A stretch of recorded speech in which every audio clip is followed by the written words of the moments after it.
The team was formed last January 2023, which is composed of cross-functional teams from different departments, operations, quality, and engineering, to work on improvement of defect reduction of damaged components, which has been identified as one of the top priorities from 2023.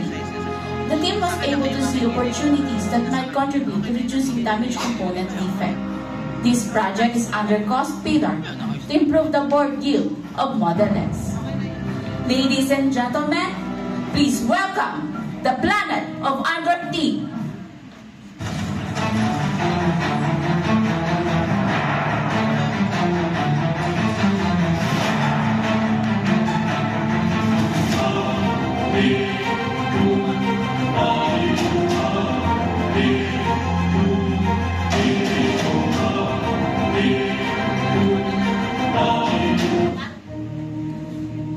Malcolm went to the forest to search for the virus spread tropical outbreak of what is alternatively referred to as retrovirus 113 in the center field. Reflecting the human phenotype they believe caused the virus.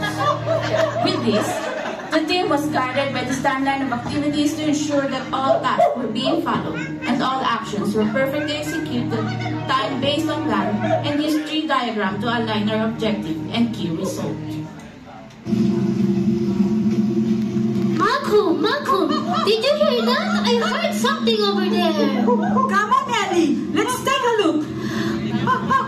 Ellie, did you see that? Yes, I saw that, Malcolm. Maybe that's the reason why the virus is spreading and our board yield will be decreasing. We need to find out why the virus is spreading. Let's go for now. After a while, Malcolm was deeply affected by something he saw and couldn't get out of his mind. So, he decided to go back to the forest alone. It's quite a brave decision.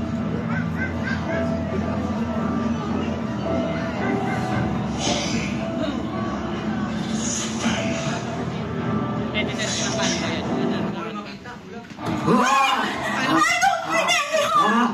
Please don't kill me! There's something I need to show you to get rid of virus and to improve our board yield! Human! Lies! I must kill you now! No, I swear! If I could just show you why we came up here, then if not, you can kill me! Human! Lies! Malcolm, are you okay? What's happening? Human!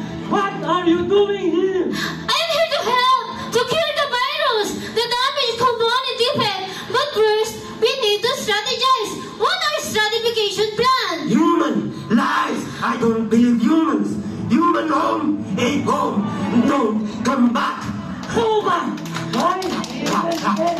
Human! You can start the stratification plan. Prove to them that we are not the cause of the virus.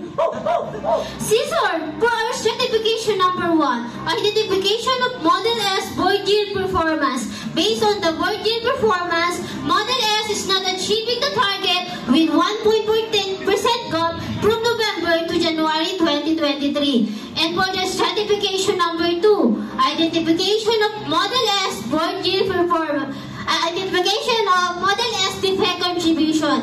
Based on the graph, the team focused on the top 1 defect, the damaged component defect, while the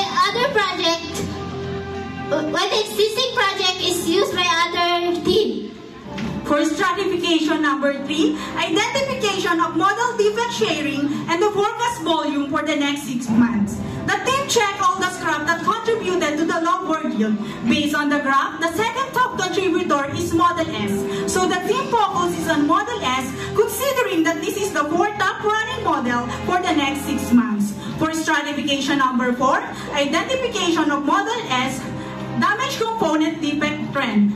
Based on the above data, damaged component defect with an average of 0.65% from November 2022 to January 2023. The damaged component phone disassembly station. What is the trend of damaged component?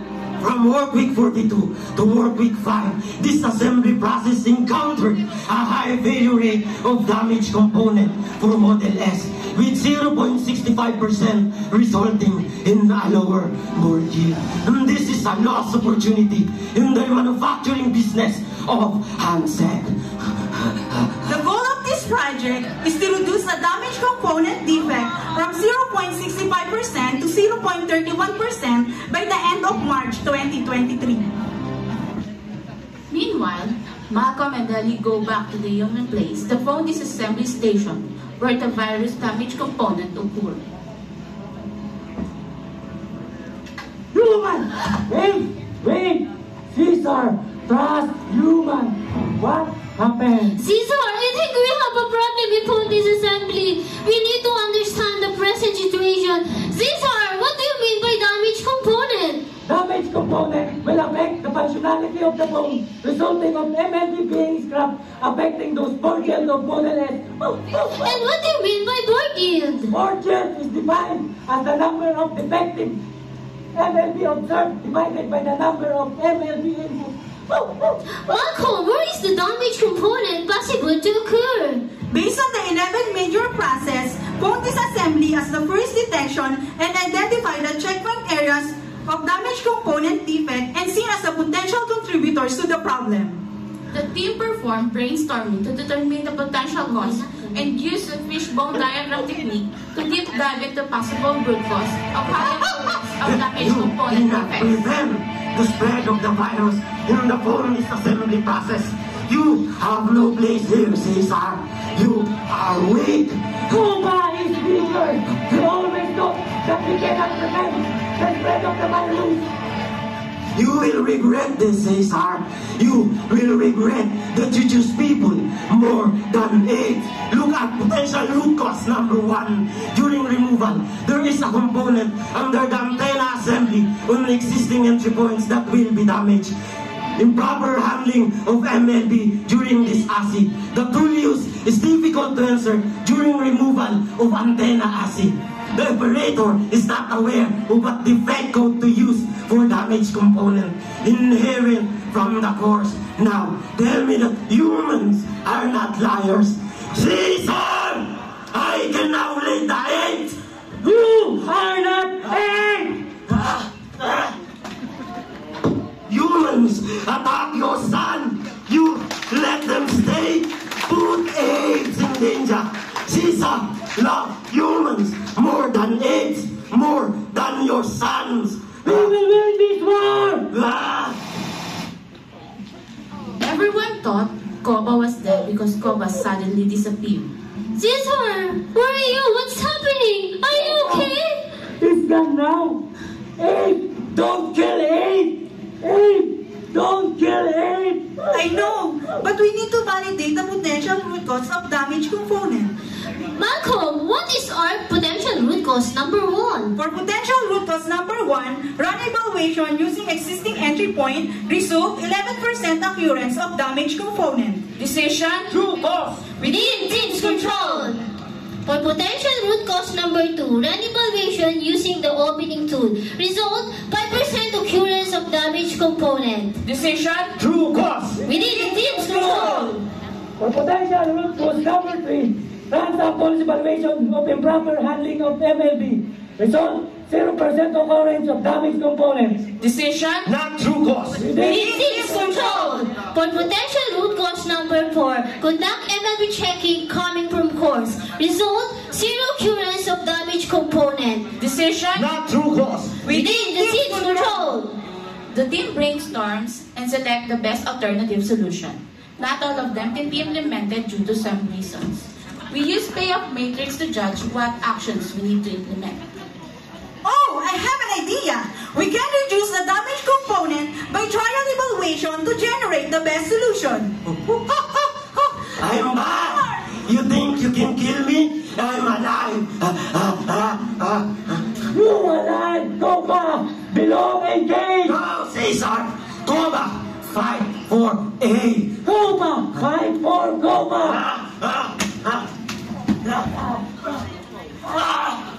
Caesar! Caesar! Stop! Combat that now! We need to proceed to two-phase the selection of potential solution. Ellie, what is the countermeasure number 1? For the countermeasure number 1, change the entry point during the removal of antenna assembly. Team decisions? Go! For the countermeasure number 2, use new chemicals to remove the antenna assembly. Decisions? No! Go! For the countermeasure number 3, replace the existing tool from opening tool to guitar pick. Team decisions? Go! For countermeasure number 4, request to buy new tools. Team decisions? No!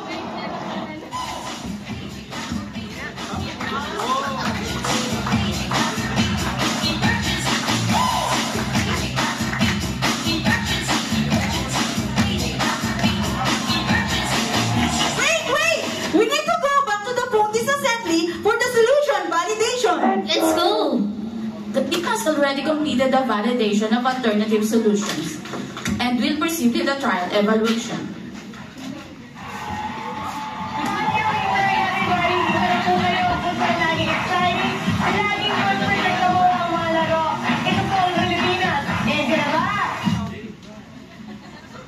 Mga Kamendeli, game ka na ba? Game na! Kamay sa dibdib. Ang tanong, what is our countermeasure number 1? For the countermeasure number 1, change the entry point during the removal of antenna assembly with 38% improvement! Is she correct? Correct! Eddie, you're correct! And for the last question, mga Kamendeli, game ka na ba? Game na! Kamay sa dibdib. Ang tanong, what is our countermeasure number 2? For the win, Mako! For the countermeasure number 2, replace the existing tool from opening tool to new modified guitar pick with 42% improvement! Is she correct? Correct! Mako, you're correct!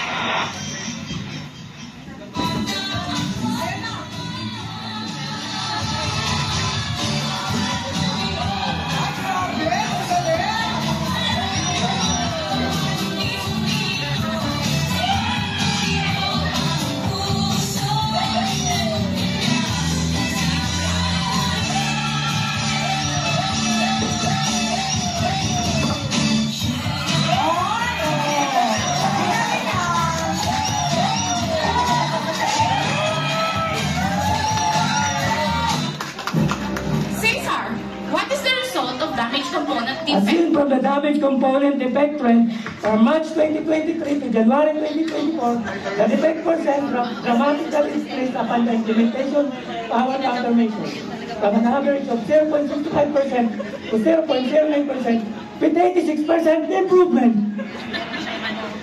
The team realized not only the tangible benefits, but also the intangible benefits by saving our Mother Earth by reducing the field scrap that the company is throwing. For the tangible benefits, in terms of cost reduction, as the team dealt with the defect reduction improvement, has a total cost savings equivalent to 1.2 Fortuner! Congratulations to all of you. You finished the PDCA approach to decrease the damage component defects. The team found out the countermeasure to another model. Documentation was made and they continued their journey on the next project. War has gone now. AIDS in humans are safe now. Thank you, my friend. Sorry, my friend. You must go now.